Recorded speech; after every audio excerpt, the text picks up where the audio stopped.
WSC 110 unit 5 এবং 6।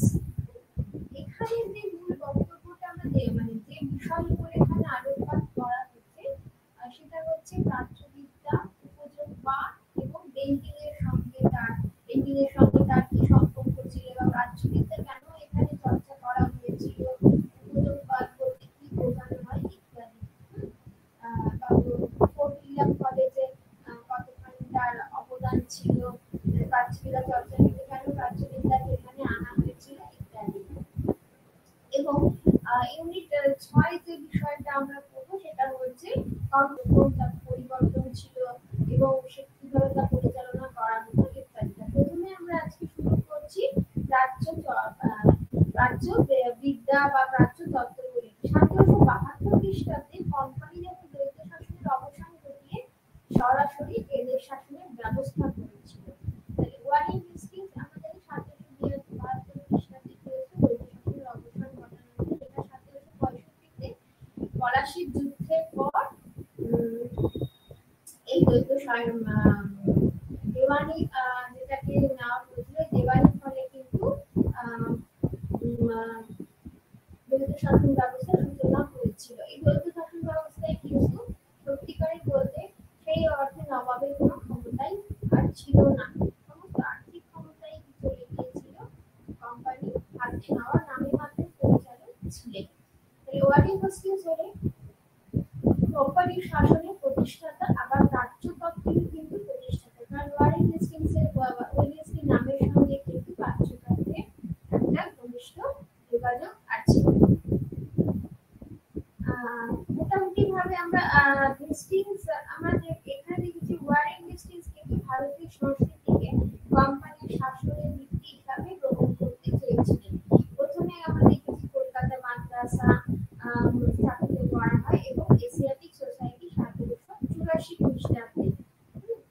কি করেছিল ওয়ারেন হেস্টিংস? দুই সভ্যতার মধ্যে তিনি গঠনমূলক সংস্কৃতিকে এগিয়ে নিয়ে যাওয়ার জন্য কিন্তু এই যোগাযোগকে উৎসাহ দিয়েছেন। কলকাতায় নতুন শহর এবং নানা প্রতিষ্ঠান গড়ে উঠেছিল, এগুলি দুই সভ্যতার মধ্যে বিনিময় হিসাবে কাজ করত। তার মধ্যে যেটা হচ্ছে সেটা হচ্ছে ওয়ারেন হেস্টিংসের কলকাতা মাদ্রাসা এবং এশিয়াটিক সোসাইটি 1784 খ্রিস্টাব্দে। এইগুলি প্রতিষ্ঠাতা কিন্তু হেস্টিংস। জোনাথন ডানকান কাশীতে স্থাপন করলেন কাশী সংস্কৃত কলেজ। হেস্টিংস আশা করেছিলেন প্রাচ্যবিদ্যায় শিক্ষিত যারা হবে কর্মচারীরা তারা কিন্তু এই এদেশের ভাষা, সংস্কৃতি, আইন এবং ঐতিহ্য আয়ত্ত করবেন। কারণ এদেশে যদি তাদেরকে কাজ করতে হয় তাহলে এদেশের ভাষা কিন্তু তাদেরকে জানতে হবে। প্রাচ্যবিদ্যা চর্চার আসল উদ্দেশ্য ছিল হচ্ছে এদেশের শাসন, আইন, বিচার ব্যবস্থা, সমাজ ও সংস্কৃতি সম্পর্কে জ্ঞান লাভ করে উন্নততর তাদেরকে প্রাচ্যবিদ্যা চর্চার কি আসল উদ্দেশ্য ছিল? এদেশের শাসন, আইন, বিচার ব্যবস্থা, সমাজ ও সংস্কৃতি সম্পর্কে জ্ঞান লাভ করে উন্নততর শাসন কাঠামো গড়ে তোলা। লর্ড ওয়েলেসলি উন্নত শাসন কাঠামো গড়ে তোলা। শুধু যে প্রশাসনিক এবং সামাজিক স্তরে কাজ করতে হবে তা নয়, বুদ্ধিরও বিনিময় করার জন্য কিন্তু এই প্রাচ্যবিদ্যা চর্চাকে কিন্তু প্রাধান্য দেওয়া হয়েছিল। ইংরেজদের এদেশীয়দের সঙ্গে কাজ করতে হবে, এদেশীয়দের মধ্যে করে তাদের শিখতে এবং চিন্তা করতে হবে। যদি তা না হয় ইংরেজরা এদেশে চিরকাল বিদেশী হয়ে যাবে। শাসক ও শাসনের মধ্যে কিন্তু কোথাও কোনো যোগাযোগ ঘটবে না। তাই প্রাচ্যবিদ্যা চর্চার আসল উদ্দেশ্য ছিল হচ্ছে ভারতের প্রাচ্যে বা ভারতের সমাজ সংস্কৃতি জ্ঞান লাভ করা, তবে এখানে তাদের শাসন ব্যবস্থা তাদের সুবিধা হতো।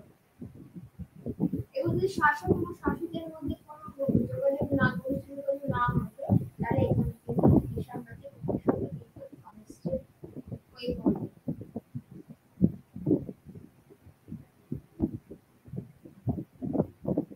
এটা তো ঠিক যে প্রাচ্যতত্ত্বর যেটা শাসন কাঠামো গড়ে তোলা, এছাড়াও এদেশে কিন্তু এডওয়ার্ড সহিত এ সম্পর্কে বলেছিলেন প্রাচ্যতত্ত্ব হচ্ছে ঔপনিবেশিক শাসনের একটা কৌশল ছিল।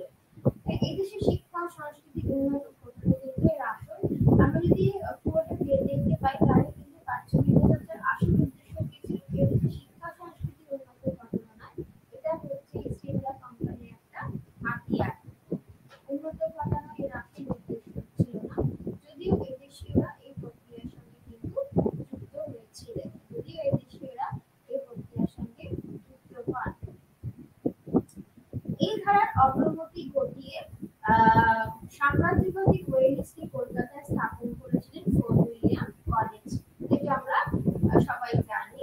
ফোর্ট উইলিয়াম কলেজ স্থাপন করা হয়েছিল 1800 খ্রিস্টাব্দে লর্ড ওয়েলসলির উদ্যোগে। তার পিছনে কিন্তু অনেক উদ্দেশ্য ছিল এবং সেটা কিভাবে প্রতিষ্ঠা করবে তার পিছনে কিন্তু অনেক পদ্ধতিও ছিল। প্রাচ্যবিদ্যা চর্চা শুধু ইংল্যান্ডের মধ্যে সীমাবদ্ধ ছিল না, এটা কিন্তু তার ব্যাপ্তি ইউরোপের বিভিন্ন দেশে, বিশেষ করে ফ্রান্স এবং জার্মানিতে প্রভাব পড়েছিল। ফ্রান্সে জার্মানিতে কিন্তু প্রভাব পড়েছিল।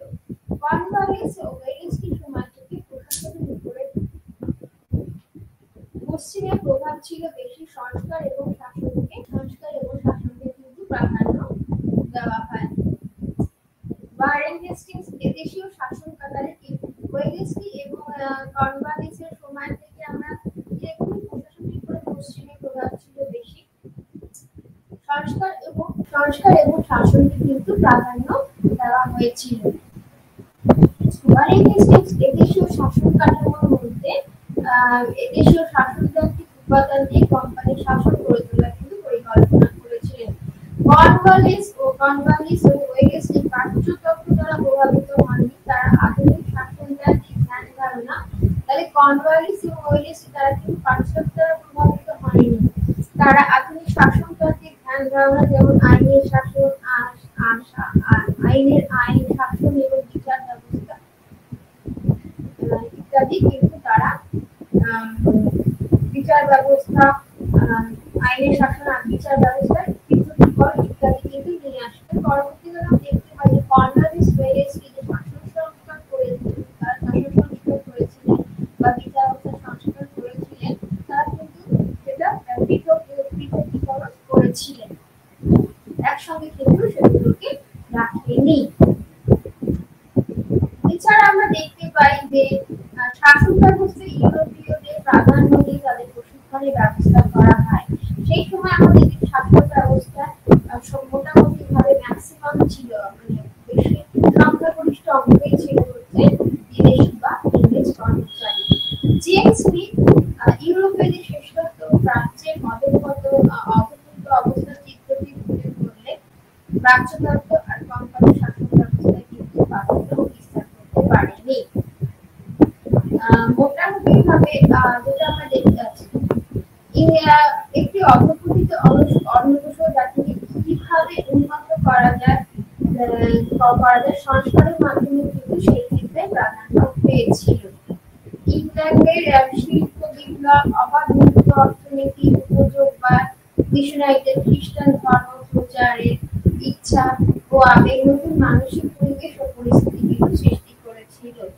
ইউরোপে জাতি নিয়ে গবেষণা এবং জাতি গৌরব প্রতিষ্ঠার ইচ্ছা প্রাচ্যতত্ত্বের ধারণা এবং প্রাচীন ভারতের গৌরবময় ঐতিহ্যের ধারণাকে কিন্তু দুর্বল করে দিয়েছিল।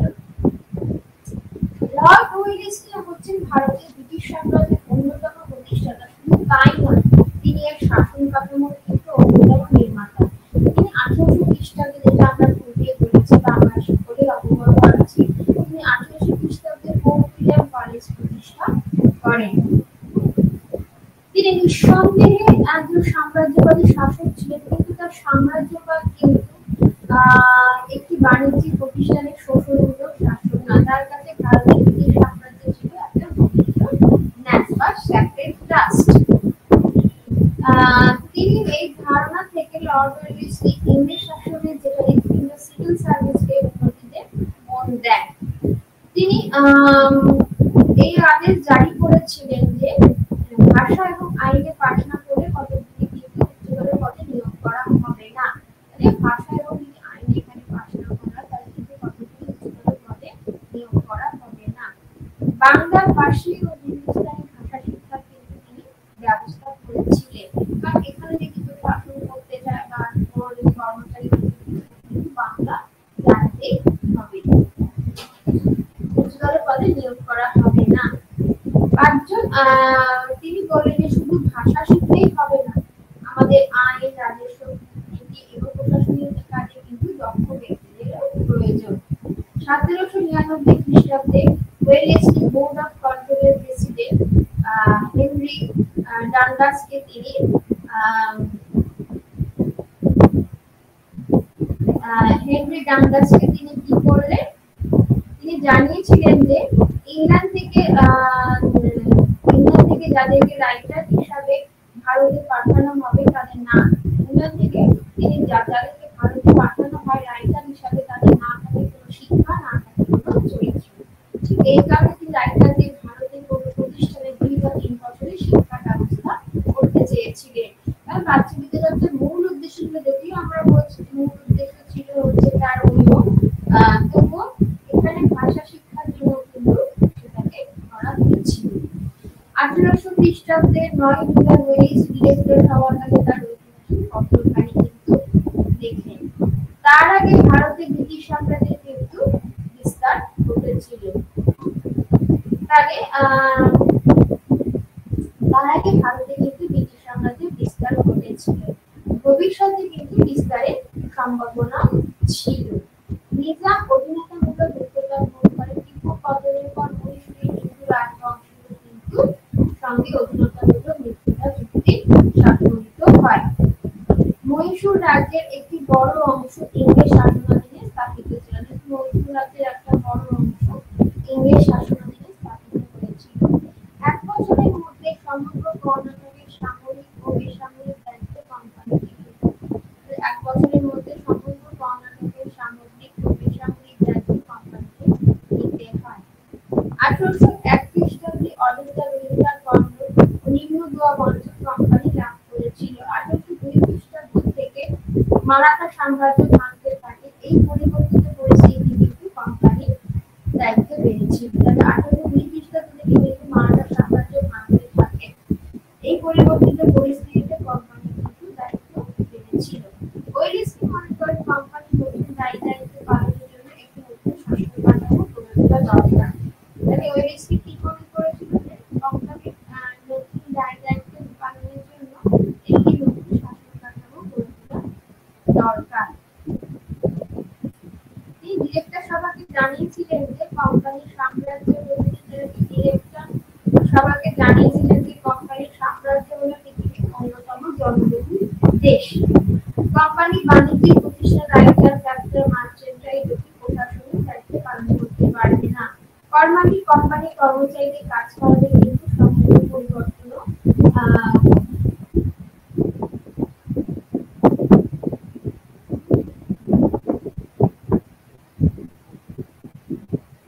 তাহলে আমরা কি দেখতে পাচ্ছি যে কোম্পানির কর্মচারীদেরও কিন্তু কাজকর্মের পরিবর্তন ঘটেছিল, কিন্তু তাদের নতুন ধরনের শিক্ষার কিন্তু প্রয়োজন ছিল। তাদের শিক্ষা, অভ্যাস, আচার, ব্যবহার, নীতিবোধ নতুন করে গড়ে তোলা কিন্তু তাহলে তাদের শিক্ষা, অভ্যাস, আচার, ব্যবহার, নীতিবোধ নতুন করে গড়ে তোলার প্রয়োজন দেখা দিয়েছে। কাজ এবং যোগ্যতার মধ্যে সামঞ্জস্য বিধান করা অবশ্যই প্রয়োজন। ওয়েলেসলি কোম্পানির কর্মচারীদের জন্য একটি শিক্ষা পরিকল্পনা, তাদের কাজ ও যোগ্যতার মধ্যে একটা সামঞ্জস্য বিধান করা অবশ্যই প্রয়োজন।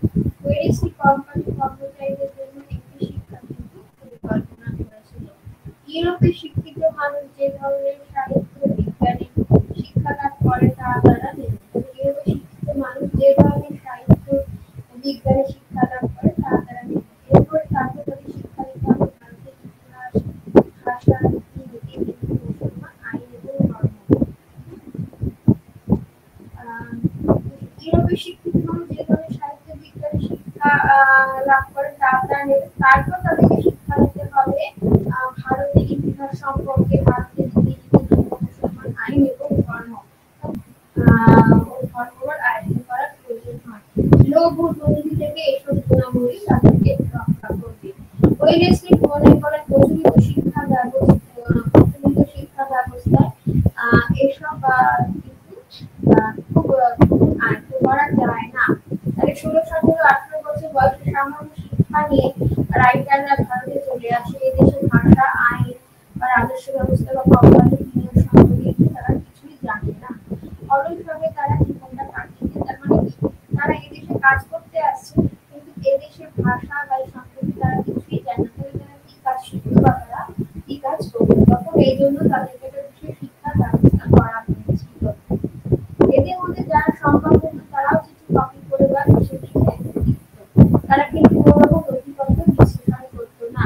২-৩ বছরের মধ্যে ইউরোপীয় শিক্ষা ভুলে যাওয়া অথচ এদেশের ভাষা সম্পর্কে তারা কিছুই ভাষা সম্পর্কে বাণিজ্য সম্পর্কে তারা কিছুই জানে না। তার মানে তারা দুদিকে কিছুই শিখলেও বা জানতো না। বাংলা কর্মচারীরা অন্য দুটি রেসিডেন্সিতে ভাষাটা একটু বেশি শিখতো। তবে বিষয় এই ভাষাটা তারা শিখতো কিন্তু বিচার, আইন, রাজস্ব বা অর্থ রাজনৈতিক বিষয় তারা কিন্তু অনভিজ্ঞ হয়ে যেত। কিন্তু ভাষা শিখলে হবে না, এখানকার বিচার ব্যবস্থা এখানকার আইন এইসব নিয়ে তারা কিন্তু অনভিজ্ঞ হয়ে যেত। ওয়েলিস্টিক কর্মচারীদের শিক্ষার এই ত্রুটি দূর করে শাসন ব্যবস্থায় কিন্তু তাহলে ওয়েলিস্টিক কর্মচারীদের শিক্ষার এই ত্রুটি দূর করে শাসন ব্যবস্থায় কিন্তু উন্নতি ঘটাতে চেয়েছিলেন। প্রতিভাবান কিছু মানুষ সাম্রাজ্য গড়ে তুলেছে। এতে প্রশাসনের দায়িত্ব প্রতিভাবান কিছু মানুষ সাম্রাজ্য গড়ে তুলেছে। এতে প্রশাসনের দায়িত্ব কিন্তু আরো বেড়ে যায়।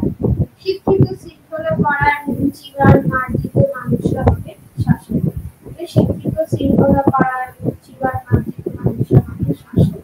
ওয়েলিস্টির মতে সাম্রাজ্য স্থাপনের যুগ শেষ হয়েছে, শুরু হয়েছে শাসনের যুগ। এই শাসনের কারণ ফরাসি যুদ্ধের পরে সাম্রাজ্য স্থাপনের থেকে সেই সময় কিন্তু এখানে রাজস্ব স্থাপনের কিন্তু আবার মানে সাম্রাজ্য স্থাপনের যুগ শেষ হয়ে সেখানে শুরু হয়েছে শাসনের যুগ। এই শাসনের বাস্তবিকতায় কিন্তু করেছে ইউরোপীয় শিক্ষা থেকে বাণিজ্য চালানো শাসন করা যায় না। ইউরোপীয় শিক্ষা থেকে বাণিজ্য চালানো শাসন থেকে কখনোই করা যায় না। কোম্পানি কর্মচারীদের জন্য ও নৈতিক তত্ত্বাবধানের কিন্তু কোনো ব্যবস্থা নেই। কোম্পানি কর্মচারীদের কর্মী এবং নৈতিক তত্ত্বাবধানের কিন্তু কোনো ব্যবস্থা নেই। কাজের উপযোগী শিক্ষার ব্যবস্থা নেই। পদোন্নতির সঙ্গে শিক্ষাগত যোগ্যতা সম্পর্ক নেই। এই জন্য যারা উচ্চতরের পদে যান তারা কিন্তু অসুবিধার মধ্যে পড়তেন। ভারতে ইংরেজ কর্মচারীদের কাজের পরিবেশ কিন্তু বেশ জটিল। ইউরোপীয় এশীয় শাসনের সঙ্গে তাদের পরিচিত হতে হয়। ভারতে ইংরেজ কর্মচারীদের কাজের পরিবেশ বেশ জটিল ছিল। ইউরোপীয় এবং এশীয় শাসনের সাথে কিন্তু তাদের পরিচিত হতে হয়। এর জন্য তাদের ইউরোপীয় এশীয় শাসনের সঙ্গে তাদের পরিচিত হতে হয়। এর জন্য তাদের শিক্ষার মধ্যে মিশ্রভাবে হওয়া বাঞ্ছনীয়। ইংল্যান্ডে ভারতীয় ভাষা বা আইন ইত্যাদি সম্পর্কে শেখানোর কোনো ব্যবস্থাই ছিল না। ইংল্যান্ড কিন্তু অনুমতি দিয়েছিল ভারতকে শোষণ করা।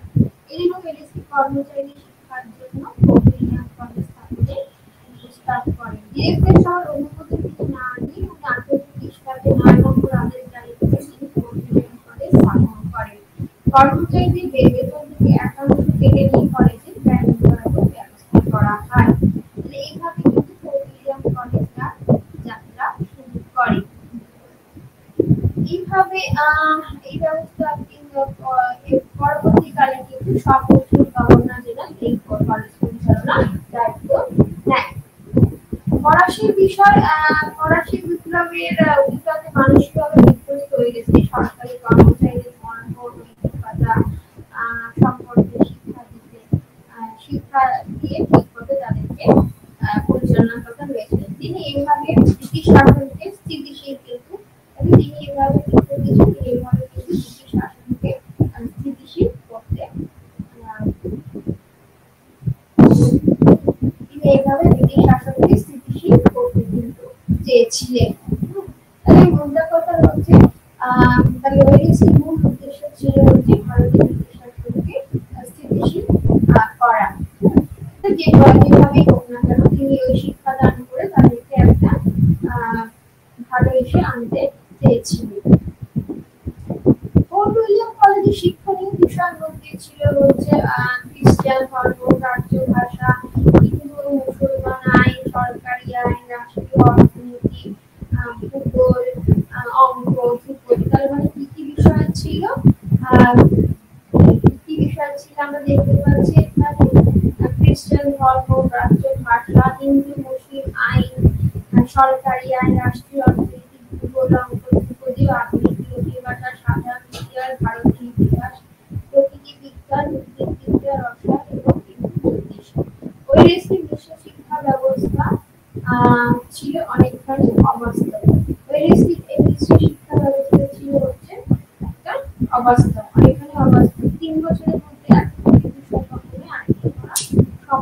ছিল না, এই জন্য প্রথমে 4টি বিষয় শিক্ষাদানের উপরে জোর দেওয়া হয়েছিল। তিনি অনেকগুলি বিষয়ের এখানে সূচনা করতে চেয়েছিলেন, কিন্তু 3 বছরের মধ্যে এতগুলো বিষয়ের উপর শিক্ষাদান করা অসম্ভব ছিল। এই জন্য তিনি 4টি বিষয়ের শিক্ষাদানের উপর জোর দেওয়া হয়েছিল। এই 4টি বিষয় হলো প্রাচ্য ভাষা, প্রাচ্য আইন এবং নীতিশাস্ত্র, সরকারি আইন এবং ইউরোপীয় জ্ঞানবিজ্ঞান ইত্যাদি। প্রাচ্য আইন, নীতিশাস্ত্র, সরকারি আইন এবং ইউরোপীয় জ্ঞানবিজ্ঞান। ফোর্ট উইলিয়াম অনেকে এখানে বাংলা ভাষা শেখানোর দায়িত্ব নেন। বছরে 2বার পরীক্ষা গ্রহণ করে পুরস্কার দানের ব্যবস্থা করা হয়েছিল। দেশীয় ভাষার বিকল্পে ব্যবস্থা করা হয়, ডিগ্রি দানের কিন্তু প্রস্তাব করা হয়। দেশীয় ভাষার বিকল্পে ব্যবস্থা করা হয় এবং ডিগ্রি দানেরও কিন্তু প্রস্তাব করা হয়েছিল। প্রতি মাসে প্রত্যেক ছাত্রকে 300 টাকা করে স্টাইপেন্ড দানের ব্যবস্থা করা হয়েছিল। সাধারণ টেবিলে সব ছাত্র এখানে একসঙ্গে আহার করতে বিলাসিতার সবার এখানে ত্যাগ করা হয়েছিল। ধর্মভাব বৃদ্ধির জন্য সকলকে প্রার্থনায় যোগ দিতে বলা হয়েছিল। ফোর্ট উইলিয়াম কলেজ শুরু হলে 3 বছরের কম কাজ করে এমন সব কর্মচারীকে 3 বছরের জন্য কলেজে প্রশিক্ষণ নিতে বলা হয়। বম্বে এবং মাদ্রাজের সামরিক এবং বেসামরিক বিভাগের সকলকে প্রশিক্ষণ দিতে বলা হয়েছিল। তাহলে কি বলছি, তাদের এখানে পেরিসিং করে সামরিক এবং বম্বে এবং মাদ্রাজের সামরিক এবং বেসামরিক বিভাগের সকলকে প্রশিক্ষণ দিতে কলেজ থেকে সরকার বম্বে ও মাদ্রাজের সামরিক ও বেসামরিক বিভাগের সকলকে প্রশিক্ষণ দিতে কিন্তু বলা হয়েছিল। ওয়েলেসলি ফোর্ট উইলিয়াম কলেজে একটি সর্বভারতীয় প্রশিক্ষণ থেকে ফোর্ট উইলিয়াম কলেজকে তিনি সর্বভারতীয় প্রশিক্ষণ কেন্দ্র হিসাবে গড়ে তুলতে চেয়েছিলেন। এতে সব প্রেসিডেন্সি কর্মচারীরা কিন্তু একই ধরনের শিক্ষা প্রশিক্ষণ পাবে। শিক্ষার্থী তাদেরকে ওরা তিনি নিযুক্তির দায়িত্ব নিতে চেয়েছিলেন। শিক্ষার্থী নিযুক্তির দায়িত্ব নিতে চেয়েছিলেন। 1800 খ্রিস্টাব্দে ডিরেক্টর সভা এই প্রস্তাব কলেজ প্রকল্পটি বাতিল করে দিয়েছিল। তিনি সংসদীয় কর্তৃপক্ষের অনুমতি না নিয়ে কলেজটি খুলেছিলেন। এই পরিবর্তে তারা একটি ক্ষুদ্র প্রতিষ্ঠান স্থাপন করে ভাষা এবং শিক্ষা দিতে পারে। বম্বে এবং মাদ্রাজ প্রেসিডেন্সি তাদের কর্মচারীদের জন্য স্বতন্ত্র প্রশিক্ষণের ব্যবস্থা করেছিল। ডিরেক্টর সভা ব্রিটিশারদের ওয়েলেসলি প্রস্তাবে বিরোধিতা করেছিল। ওয়েলেসলি ফোর্টের অধিকারে হস্তক্ষেপ করেন এবং তিনি কর্মচারীদের নিয়োগের কিন্তু প্রস্তাব দেন। কর্তৃপক্ষ মনে করেছিল কলকাতায় প্রশিক্ষণ দিলে বম্বে এবং মাদ্রাজের কর্মচারীরা অনগ্রসর প্রেসিডেন্সি থেকে থেকে যাবে। তাহলে কি তার কি মনে করছিল, কর্তৃপক্ষ মনে করছিল কলকাতায় প্রশিক্ষণ দিলে বম্বে এবং মাদ্রাজে যারা কর্মচারী আছে ওই অনগ্রসর প্রেসিডেন্সি যেতে চাইবে না। কলকাতায় যারা প্রশিক্ষণ দিলে তাহলে তারা কেন এখানে যাবে, তাদের এখানে থেকে যাবে। নানা এই কারণেই কিন্তু প্রথম ডিরেক্টর এই ওয়েলেসলি ফোর্ট উইলিয়ামের প্রকল্পকে তারা প্রথমে গ্রহণ করে কিন্তু পরবর্তীকালে তারা বাতিল করেছিল। তাহলে কি ফোর্ট উইলিয়াম তার প্রতিনিধি যে উদ্দেশ্য ফোর্ট উইলিয়াম প্রতিষ্ঠা করেছিলেন সেটা পাবেন কিছুটা হলেও হয়েছিল। আচ্ছা, তাদের ফোর্ট উইলিয়াম কলেজের কর্মচারীদের প্রশিক্ষণ দিলে তারা কিন্তু ভারতীয় হয়ে যেতে পারে। তারা তাদের সন্তানদের শিক্ষার ব্যবস্থা এখানে শিক্ষা দিতে চাইবে অনেক কম ব্যয়ে, এখানে শিক্ষা দিতে চাইবে অনেক কম ব্যয়ে, ইউরোপের শিক্ষা ব্যবস্থা করা সম্ভব বলে কর্তৃপক্ষ মনে করেছিল। তার মানে যদি কর্মচারীরা একবার থেকে যায় তাহলে সে এখানে তার সন্তানদেরও পড়াতে চাইবে, তাহলে এখানে অনেক কম তারা অনেক কম ব্যয়ে ইউরোপের শিক্ষা ব্যবস্থা প্রতিষ্ঠা করল। কর্তৃপক্ষ মনে করি এতে সব ভয় পেয়েছিল কলেজে বিরাট আর্থিক দায়িত্ব তাদের নিতে হতে পারে। তাহলে সুতরাং ওয়েলেসলি কলেজে একটা বিরাট বড় আর্থিক দায়িত্ব নিতে হতে পারে। সুতরাং একদিকে ওয়েলেসলি অন্যদিকে ডিরেক্টর এই দুজনের মধ্যে দৃষ্টিভঙ্গির পার্থক্য হওয়াতে বিরাট ফারাক হয়ে যায়। উইলিয়াম কলেজ থেকে ছোট একটি ভাষা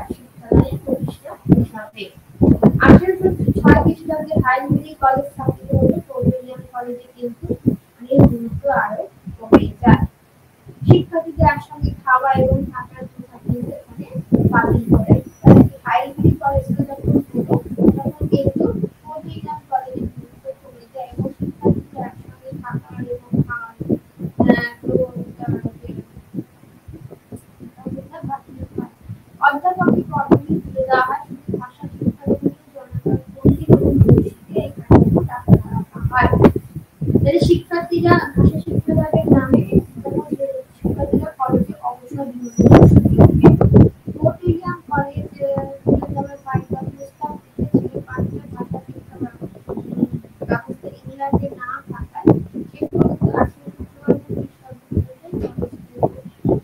পরবর্তীকালে এই কলেজটি উঠে যায়। শেষ পর্বে ফোর্ট উইলিয়াম কলেজ থেকে তার লক্ষ্য থেকে অনেকটাই দূরে সরে গিয়েছিল। 1801 থেকে 5 পর্যন্ত এই কলেজ তার লক্ষ্যের অনেক কাছাকাছি ছিল। এবার 1801 থেকে 1805 পর্যন্ত এই কলেজ তার লক্ষ্যের অনেক কাছাকাছি ছিল।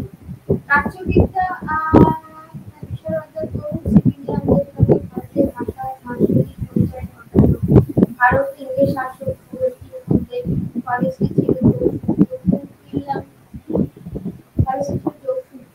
ফোর্ট উইলিয়াম কলেজে শিক্ষা নেন প্রখ্যাত ইংরেজ প্রশাসক Charles Metcalfe, William Bailey, William Bird, Prinsep Holt Mackenzie ইত্যাদি। এখানকার ছাত্ররা কেন্দ্রীয় সরকারের সার্ভিস বিভাগ বার্ষিক বিভাগ পরিচালনা করত। ওয়েলিস তরুণ প্রশাসকদের মধ্যে মহান আদর্শ সঞ্চার করতে চেয়েছিলেন। তার সব চেষ্টা কিন্তু যে ব্যর্থ হয়নি।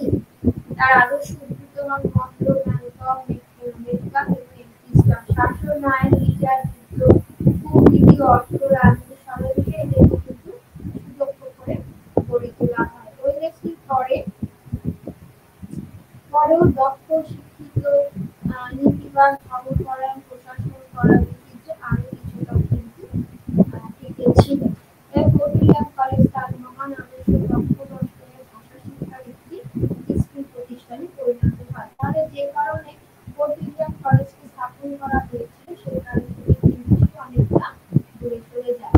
এরপর আমরা দেখবো হচ্ছে উপযোগবাদ। তাই উপযোগবাদ হলো কি 1819 শতকে ইংরেজ শিক্ষার চিন্তাবিদ বলে সমাজ দর্শনের উপরে প্রতিষ্ঠিত রাজনৈতিক চিন্তা ভাবনা। চারজন উল্লেখযোগ্য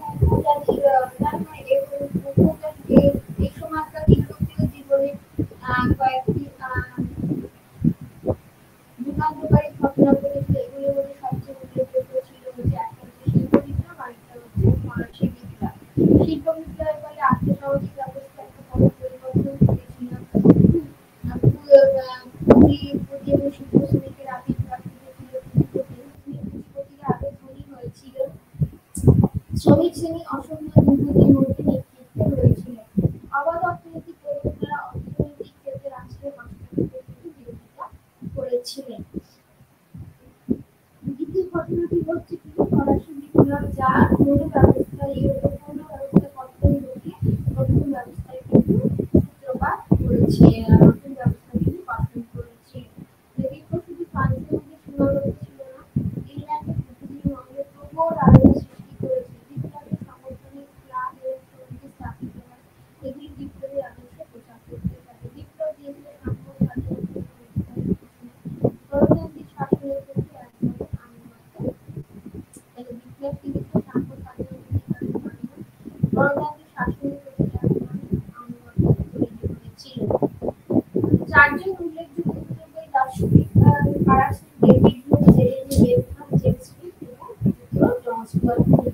চারজন উল্লেখযোগ্য দার্শনিক কারা ছিলেন? David Hume, Jeremy Bentham, James Mill এবং পুত্র জন স্টুয়ার্ট মিল। উপযোগ্য ধারণাটি নতুন নয়। 17 শতকে রিচার্ড কাম্বারল্যান্ড এবং ফ্রান্সিস হ্যাটিসন এই তত্ত্বের কথা উল্লেখ করেছে। সর্বাধিক মানুষের সর্বাধিক সুখ এই তত্ত্বটি তিনি হাতিজানের লেখায় লক্ষ্য করেন। সর্বাধিক মানুষের সর্বাধিক তত্ত্বটি হাতিজানের লেখায় কিন্তু লক্ষ্য করা যায়। দার্শনিক ও রাজনৈতিক আলোচনা এই ধারণাটি সাধিত হবে। দার্শনিক এবং রাজনৈতিক আলোচনা এই ধারণাটি সার্থকভাবে প্রয়োগ করেছেন জেরেমি বেন্থাম। উপযোগবাদ মানুষের স্বাভাবিক অনুভূতি, প্রবৃত্তি,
সমাজের শ্রেষ্ঠ প্রবক্তা হলো তাহলে আমরা কাকে বলতে পারি উপযোগবাদী চিন্তানায়কদের মধ্যে প্রথম স্থান অধিকার করে আছে ডেভিড হিউম। ইংল্যান্ডে লিবারেল ঐতিহ্য থেকে উদ্ভূত এই চিন্তানায়ক কিন্তু তাহলে ইংল্যান্ডের লিবারেল ঐতিহ্য থেকে উদ্ভূত এই চিন্তানায়ক উপযোগবাদকে প্রতিষ্ঠা দিয়েছিলেন। তিনি যুক্তিবাদী চিন্তা ভাবনার বিরোধিতা করেন, কারণ যুক্তিবাদ নিয়ে মানুষের সবকিছুকে যুক্তি দিয়ে বিচার করতে পারে, সবকিছু নিয়ে যুক্তি দিয়ে বিচার করতে পারি না। যুক্তির যে সহজাত প্রবৃত্তি এবং ঐতিহ্য কিন্তু অনেক বেশি শক্তিশালী। তাহলে যুক্তির যে সহজাত প্রবৃত্তি এবং ঐতিহ্য কিন্তু অনেক বেশি শক্তিশালী, সেটা আমরা সবাই জানি। সবকিছু থেকে যদি যুক্তি দিয়ে বিচার করতে সেটা কিন্তু কখনোই সম্ভব হয় না। তাহলে কি যুক্তির যে সহজাত প্রবৃত্তি হচ্ছে অনেক শক্তিশালী। হিউমের বক্তব্য যুক্তিবাদী দার্শনিকরা সমাজ, অর্থ এবং সমাজ, রাষ্ট্র এবং অর্থনৈতিক পরিবর্তন ঘটাতে ব্যর্থ হয়েছিল। তাহলে তার মধ্যে কি হচ্ছে, যুক্তিবাদী দার্শনিকরা সমাজ, অর্থনীতি এবং রাষ্ট্রের অর্থনৈতিক পরিবর্তন ঘটাতে কিন্তু ব্যর্থ হয়েছে। যুক্তিবাদ বিস্তার করে কিন্তু স্বাভাবিক সামাজিক মতবাদ এবং রাষ্ট্র ব্যবস্থার সমালোচনা করেন। তিনি অনেকগুলি গ্রন্থ রচনা করেছেন। এগুলির মধ্যে বিখ্যাত হিউমের সমালোচনার মধ্যে তিনি কোনো সমাজ, ধর্ম, নৈতিকতা এবং রাষ্ট্র ব্যবস্থাকে তিনি হিউমের সমালোচকদের মধ্যে তারা কি করেছিলেন, তিনি কাকে কাকে আক্রমণ করেছিলেন, তিনি সমাজ, ধর্ম, নৈতিকতা এবং রাষ্ট্র ব্যবস্থাকে আক্রমণ করেছেন। কিন্তু গঠনমূলক দিক দিয়ে তিনি তেমন গুরুত্ব দেননি। রাষ্ট্র সমাজের উৎস হিসাবে তিনি সামাজিক চুক্তি মতবাদে রাষ্ট্র এবং রাষ্ট্র সমাজের উৎস হিসাবে তিনি সামাজিক চুক্তি মতবাদকে তিনি আক্রমণ করেছেন। তিনি বলছেন আদিম মানুষ চুক্তি করে সমাজে রাষ্ট্র গঠন করেছিল, আদিম মানুষ চুক্তি করে সমাজে রাষ্ট্র গঠন করেছিল, এই যুক্তি মেনে নেওয়া যায় না। ইতিহাস কিন্তু এরকম অর্জিত নেই, আবার দার্শনিক যুক্তি দিয়ে ব্যাখ্যা হয় না। জনগণের সরকারকে মেনে না তার ভিত্তি চুক্তি, এই যুক্তি হলো মানুষের স্বার্থ এবং অনুভূতি। তাহলে জনগণের সরকারকে মেনে না তার ভিত্তি চুক্তি নয়, এই ভিত্তি হলো মানুষের স্বার্থ এবং অনুভূতি। সমাজের শান্তি ও শৃঙ্খলা রক্ষার জন্য মানুষ সরকার মেনে নেয়। সমাজের শান্তি ও শৃঙ্খলা রক্ষার জন্য মানুষ সরকার মেনে নেয়। সরকার মানার চেয়ে বেশি সুবিধাজনক আসল। তাহলে কি সরকার মানা বা না মানার চেয়ে বেশি সুবিধাজনক এবং সুবিধার উপযোগিতা হচ্ছে আসল কথা, মানে কথাটাকে আমরা ইউটিলাইজ রাখি। হিউমের চিন্তা ভাবনায় যুক্তিবাদী তিনি মনে করেন প্রাকৃতিক আইন বা স্বাভাবিক যুক্তিবাদগুলো মানুষ সুকমিশন করে তার প্রকৃতি আসলে সবকিছু নিয়ামক। তাহলে মানুষের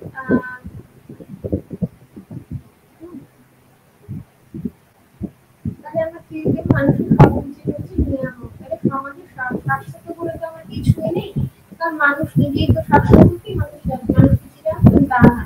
সমাজের শাশ্বত বলে কিছু নেই, মানুষ সমাজের মধ্যে বাস করে, এটি হলো তার কাছে সরকারি দায়ক।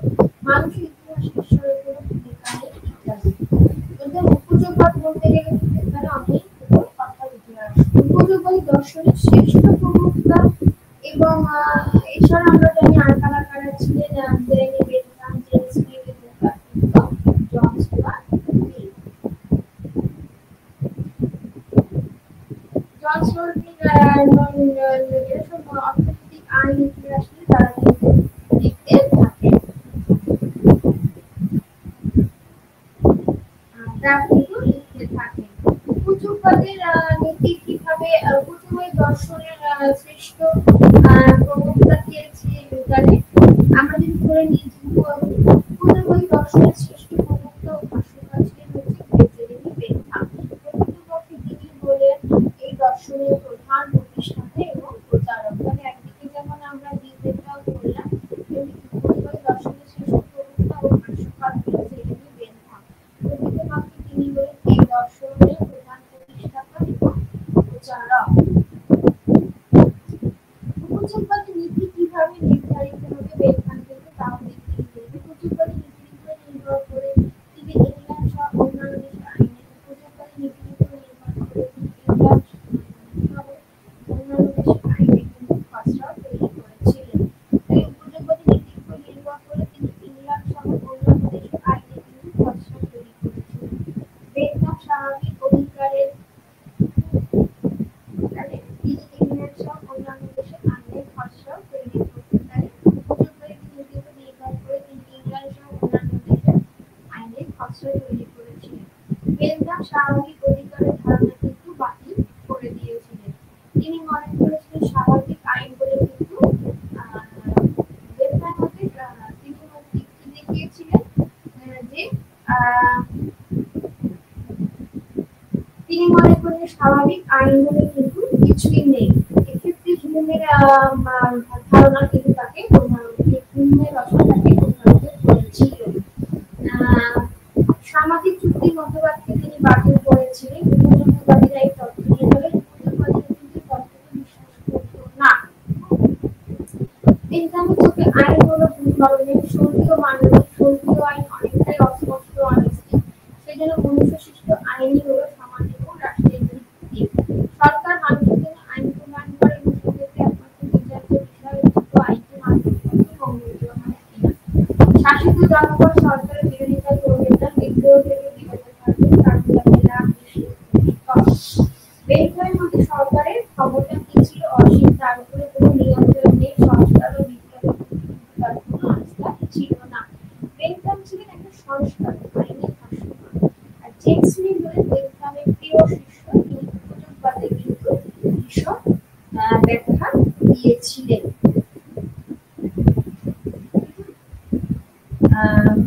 তিনি ইস্ট ইন্ডিয়া কোম্পানির কর্মচারী ছিলেন। সেই যুগে তিনি বেঞ্জামিন বেন্থামের মানুষ ছিলেন। তিনি লিখেন, তিনি আরো অনেক কিছুই তিনি এখানে উল্লেখ করেছিলেন। 100 বছর ধরে পুঁজিবাদী দর্শন ইংল্যান্ডে প্রভাব বিস্তার করেছিল। যার কথা এখানে না বললেই না, সেটা হচ্ছে পুঁজিবাদ এবং বেন্টিং। বেন্টিং এর বেন্টিং হল ব্রিটিশ সাম্রাজ্যবাদের একমাত্র রাষ্ট্রীয়, তিনি আদর্শবাদ দ্বারা প্রভাবিত সাম্রাজ্য কাঠামো নির্মাণে মনোনিবেশ করেন। এবং পরবর্তীকালে বেন্টিং উপযোগবাদী চিন্তা উপযোগবাদী ছিলেন না, এই কথা বলা যায় না। তিনি উপযোগবাদী চিন্তা ভাবনা নিয়ে কিন্তু পরবর্তীকালে তার একটা ভিত গড়ে উঠেছিলেন। ভারতের শাসনের সঙ্গে তার দীর্ঘদিন জড়িত ছিল। তার উপযোগবাদী দর্শন যখন এখানে করা হয় তাহলে তার মানে তার কিছুটা প্রভাব কিন্তু তার মধ্যে লক্ষ্য আছে, বা তিনি কিন্তু এই ধ্যান ভাবনা তার মধ্যে তারা কিন্তু উপযোগবাদী দর্শন দ্বারা কিন্তু তিনি প্রভাবিত হয়েছিলেন। লর্ড বেন্টিং যখন কোম্পানির গভর্নরের দেশে আসে, তখন কিন্তু দেশে বার্ষিক ঘাটতি ছিল 1 কোটি পাউন্ডের মতো।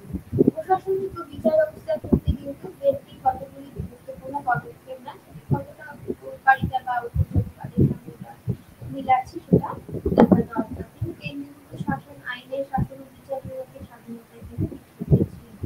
শিক্ষা ক্ষেত্রে বেন্টিং কিন্তু অনেক কিছু অবদান রেখেছে, সেটা আমরা নিজেরাও জানি। বা 1843 খ্রিস্টাব্দে চার্টার একটি কোম্পানি সরকার শিক্ষাগত খাতে বরাদ্দের নীতি গ্রহণ করেছিল। বেন্টিং পরবর্তীকালে 1835 খ্রিস্টাব্দে যে বেসরকারি রাজ্যের কার্যক্রমে শিক্ষণীয় কিছু নেই, সুতরাং ইংরেজি মাধ্যমে পশ্চিমে এই নিয়ে কিন্তু পরবর্তীকালে আমরা অনেক তথ্য দেখেছিলাম বা অনেক দ্বন্দ্ব ছিল। কিন্তু বেন্টিং যে মোটামুটি ভাবে প্রাচ্যবাদ দ্বারা প্রভাবিত হয়েছিল সেটা কিন্তু আমরা অনেকেই জানি। ভারতের ইতিহাসে বেন্টিং এর প্রধান পরিচয় সমাজ সংস্কারক হিসাবে ইউরোপীয় রাজনীতিবাদ, রাষ্ট্রতান্ত্রিক উপযোগী আবর্তনের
আমরা ধরেও নিই যে বিচার ব্যবস্থা কিভাবে বিবর্তন, এখানে দেখা যাচ্ছে ভারতীয় ইস্ট ইন্ডিয়া কোম্পানির শাসনের সবচেয়ে উল্লেখযোগ্য ছিল যে ভারতীয় আইনে নথিবদ্ধ ভারতীয় নথিবদ্ধ ব্রিটিশ ভারতের শাসন ব্যবস্থার উন্নত কাঠামো হলো ইন্ডিয়ান সিভিল সার্ভিস। ভারতের কোম্পানির ব্রিটিশ শাসনের মূল স্তম্ভ ছিল সৈন্যবাহিনী এবং পুলিশ বাহিনী। এখানে পরিষেবা সংরক্ষণ ঘোষণা করা হয়েছিল 1861 খ্রিস্টাব্দের আইনে। প্রতিযোগিতামূলক পরীক্ষার ব্যবস্থা করা হলো বিশেষ বিশেষ ক্ষেত্রে, কিন্তু প্রতিযোগিতা বাইরে থেকে সদস্যদের নিয়োগের ব্যবস্থা করা হয়েছিল। অনেক সময় দেখা যাচ্ছে সিভিল সার্ভিসে যত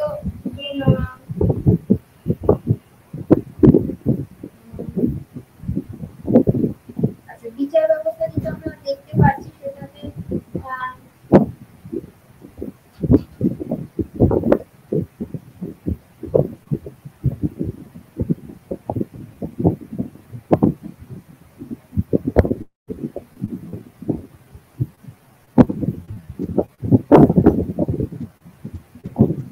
তাহলে আমরা কি দেখতে পাচ্ছি যে এখানে অনেক রকম বিচার ব্যবস্থা বিভক্ত যদি আমরা করেই নিই, তাহলে ইন্ডিয়ান পেনাল কোড এবং কোড অফ ক্রিমিনাল প্রসিডিউর কিন্তু এখানে গৃহীত হয়।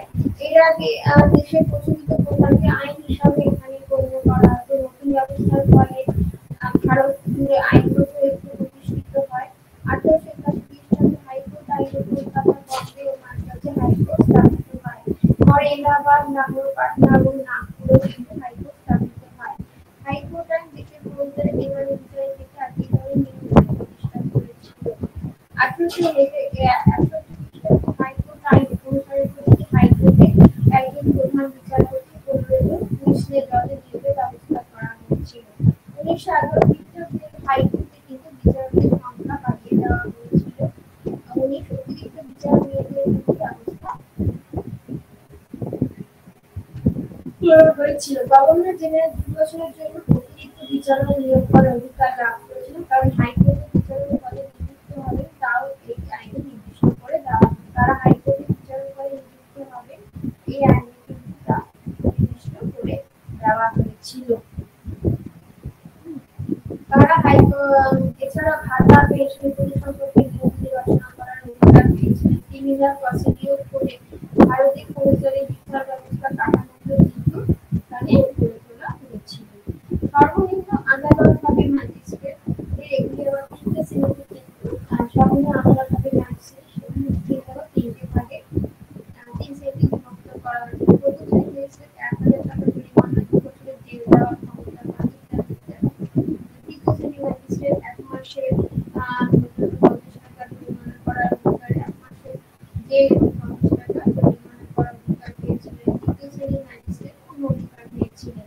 কালেক্টর এবং ডেপুটি কালেক্টররা হচ্ছে প্রথম শ্রেণীর ম্যাজিস্ট্রেট, আর ভারতীয়রা হচ্ছে দ্বিতীয় এবং তৃতীয় শ্রেণী। জানি আমরা এখানে মোটামুটি ভাবে ব্রিটিশের কিন্তু বিচার ব্যবস্থার উচ্চ পদে তারা নিয়োগ করা হতো এবং ভারতীয়রা হচ্ছে দ্বিতীয় এবং তৃতীয় শ্রেণীর ম্যাজিস্ট্রেট, আর ব্রিটিশরা হচ্ছে প্রথম শ্রেণীর তারা ম্যাজিস্ট্রেট। তাহলে এখানে কিন্তু একটা আমরা দেখতে পাচ্ছি যে একটা কি বলবো, এখানেও তাদেরকে কিন্তু করা হয়েছিল। এবার দেখবো হচ্ছে ভারতের অপরাধের ক্ষেত্রে তিনি মামলা হাইকোর্টে পাঠিয়ে দেবেন। এবার দেওয়ানি মামলার ক্ষেত্রে হাইকোর্টের আইন ছিল জেলা, জজ ইত্যাদি। ভারতের বিচার ব্যবস্থা আরো পৃথক ছিল, দিয়েছিল শাসক এবং ছিল।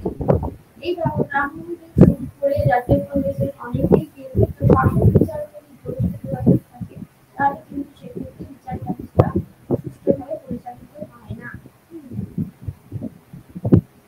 তাহলে এই ক্ষেত্রে কি আমরা দেখতে পেয়েছি,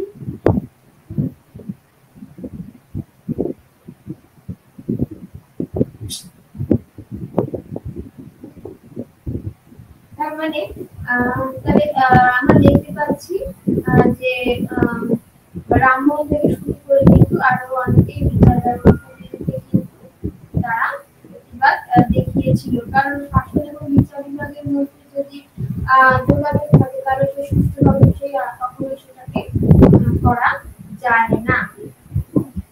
মানে মোটামুটি ভাবে আমরা দেখতে পাচ্ছি যে আহ, যদি আমরা দেখি যে বিচার ব্যবস্থাটা এই হচ্ছে শাসন বিচার যোগাযোগ ছিল। শাসন বিভাগের প্রধান জেলা সহকারী বিচার সহ বিচারক হিসাবে নিযুক্ত হতেন। তার মানে সিস্টেমের ভিতরে কিন্তু বা বিচার ব্যবস্থার ভিতরে কিন্তু অনেক রকমের পরিবর্তন নিয়ে আসা হয়েছিল। প্রশাসনিক সুবিধার কথা বলে এই ব্যবস্থা সংস্কারে কিন্তু তারা রাজি হয়নি। এর সঙ্গে যুক্ত হচ্ছে রাজনৈতিক প্রশ্ন এবং জাতিগত শ্রেষ্ঠত্বের কিন্তু অভিমান। ভারতীয় একটি জাতিগত শ্রেষ্ঠত্বের অভিমান ভারতীয় বিচারকরা ভবিষ্যতে ভবিষ্যতে যে প্রশাসনকে বিপদে ফেলবে সে সম্পর্কে এদের শাসন সম্ভব ছিল না। বিচার বিভাগ ও আইনি ক্ষেত্রে ভারত বিভাগে অত্যন্ত প্রবেশন বা বিস্তার করে চলেছিল। বিচার বিভাগের শাসনের বিবর্তন ইতিহাসে উল্লেখযোগ্য ব্যবস্থা প্রবর্তন। 1961 খ্রিস্টাব্দ থেকে ভারতে জাতীয়তাবাদী আন্দোলন জোরদার হয়ে উঠেছিল। গান্ধীজি জাতীয় আন্দোলন পরিচালনার দায়িত্ব জাতীয় কংগ্রেসের অনেক নেতা ছিলেন হচ্ছে আইনজীবী। তাহলে আমরা দেখতে পাচ্ছি বিচার ব্যবস্থা। এরপর আমরা দেখবো হচ্ছে ইন্ডিয়ান সিভিল সার্ভিস। এই ভারতীয় আইনজীবীদের নথিবদ্ধকরণ ব্যবস্থা করা হয়েছিল। এরপর হচ্ছে ইন্ডিয়ান সিভিল সার্ভিস। ব্রিটিশ ভারতের শাসন ব্যবস্থা ইস্পাত কাঠামো হচ্ছে ইন্ডিয়ান সিভিল সার্ভিস। 1853 খ্রিস্টাব্দে চার্টার অ্যাক্টের আগে কিন্তু কোম্পানি ডিরেক্টর সভা চুক্তি করে সিভিল সার্ভিসের সদস্যদের নিযুক্ত করত। 1853 খ্রিস্টাব্দের শেষ চার্টার আইন ভারতীয় সিভিল সার্ভিসে কিন্তু মূল পরিবর্তন ঘটিয়ে দেয়। কোম্পানি ডিরেক্টরদের নিয়োগ ক্ষমতা বেড়ে গিয়ে প্রতিযোগিতা পরীক্ষার মাধ্যমে সিভিল সার্ভিসে প্রতিযোগিতামূলক পরীক্ষার মাধ্যমে সদস্যদের কিন্তু নিয়োগের ব্যবস্থা করেছিল। এই সদস্যদের কিন্তু নিয়োগের ব্যবস্থা করেছিল সিভিল সার্ভিস পরীক্ষার মাধ্যমে। ইংল্যান্ডে বোর্ড অফ কন্ট্রোলকে পরীক্ষা গ্রহণের দায়িত্ব ইংল্যান্ডে কাকে দেওয়া হয়েছিল? বোর্ড অফ কন্ট্রোলকে পরীক্ষা গ্রহণের কিন্তু দায়িত্ব দেওয়া হয়েছিল। এই ব্যবস্থা ধরে 1865 খ্রিস্টাব্দে কিন্তু প্রথম প্রতিযোগিতামূলক পরীক্ষা সিভিলিয়ানদের প্রশিক্ষণের জন্য আইবিডি কলেজটি ছিল তা কিন্তু খুলে দেওয়া হয়েছিল।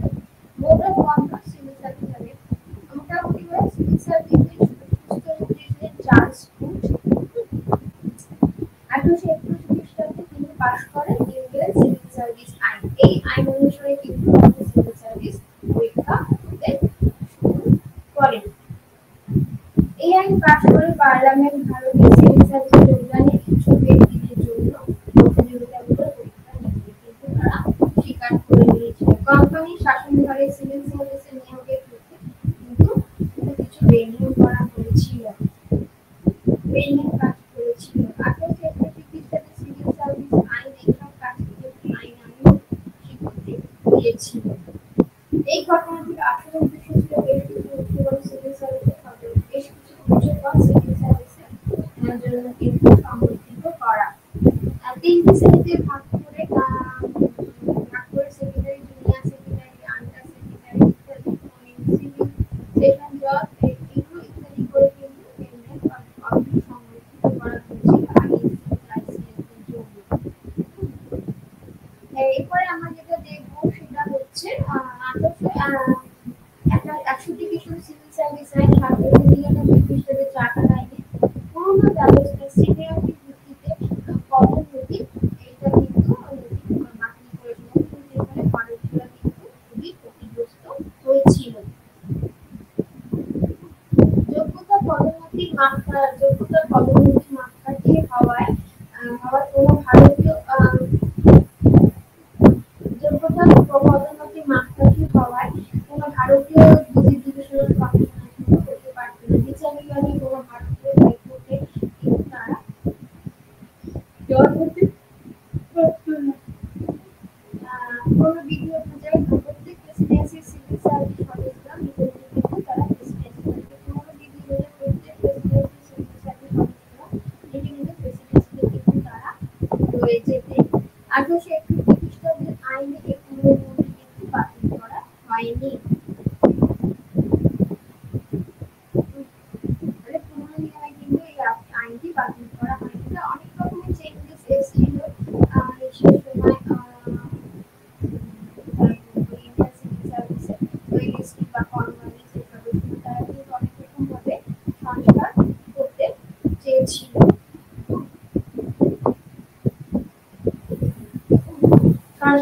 করতে চেয়েছিল। আহ, এরপরে আমরা দেখবো হচ্ছে কেমব্রিজ ও অক্সফোর্ডে আবার কিছুদের তাদের কিন্তু গ্র্যাজুয়েটের অসুবিধার মধ্যে পড়তে হয়, কারণ 21 বছরের মধ্যে গ্র্যাজুয়েট হয়ে আইএস পরীক্ষায় বসা দিয়ে তাদের একটা আপত্তি ছিল। ট্র্যাভেল আপত্তি ছিল, পরবর্তীকালে সেটারও সংশোধন করা হয়েছিল ইত্যাদি। এরপরে আমরা দেখবো যে সিভিল সার্ভিসকে নতুনভাবে আবার চেঞ্জ করা হয়। আর সবচেয়ে যেটা হচ্ছে সৈন্যবাহিনী এবং পুলিশ বাহিনী, ভারতের কোম্পানি কোম্পানির সাম্রাজ্য পরিবর্তন সৈন্যবাহিনী আয়কর বেড়েছিল।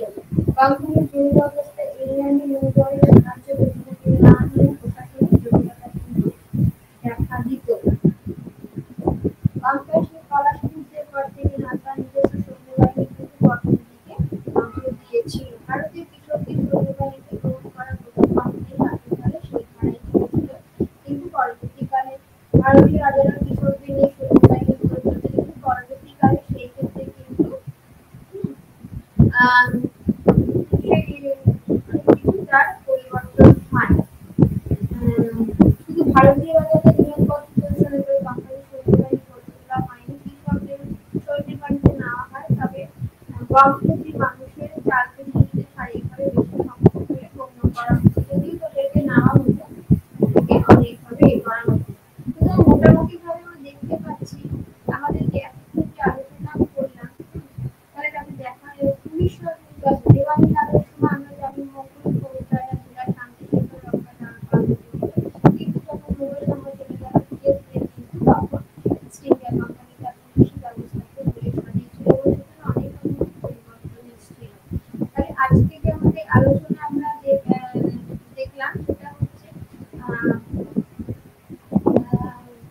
দেখা গেল যে কুতুববাদ কি, বা প্রথমে আমরা শুরু করেছিলাম কার্যকারিতার মধ্যে দিয়ে, এবং সেখান থেকে উপযোগবাদ কি এবং উপযোগবাদ বলতে কি বোঝায়, কার্যকারিতা উইলিয়াম কলেজের কি অবদান ছিল ইত্যাদি।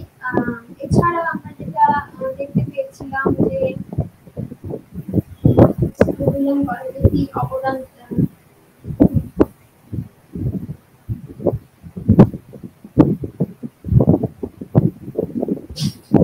ফোর্ট উইলিয়াম কলেজের কি অবদান ছিল ইত্যাদি।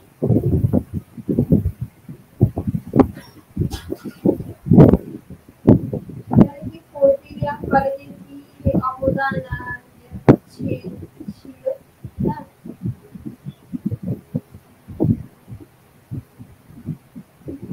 তাহলে ফোর্ট উইলিয়াম কলেজের কি অবদান ছিল সেটা আমরা দেখতে পেয়েছিলাম। ফোর্ট উইলিয়াম কলেজে কি কারণে ওখানে শুরু করা হয়েছে, পরবর্তীকালে কেন তা শেষ করা হয় ইত্যাদি ইত্যাদি, হ্যাঁ।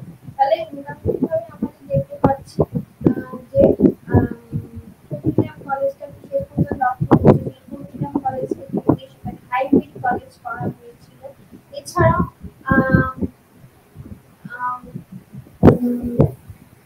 এখানে যারা বিদেশ থেকে আসে তারা তাদের দেওয়া 3 বছরের আলাদা প্রশিক্ষণের ব্যবস্থা করা হয়েছিল। সেই সঙ্গে পরবর্তী উপযোগবাদ থেকে মানে পাশ্চাত্য শব্দ শেষ পর্যন্ত পাশ্চাত্য কি কৌশল ছিল না, তাদের পাশ্চাত্যের মাধ্যমে কি প্রভাব হয়েছিল, বা শেষ পর্যন্ত তার সেই লক্ষ্যে পৌঁছাতে পেরেছিল কিনা কার্যকর ইত্যাদি।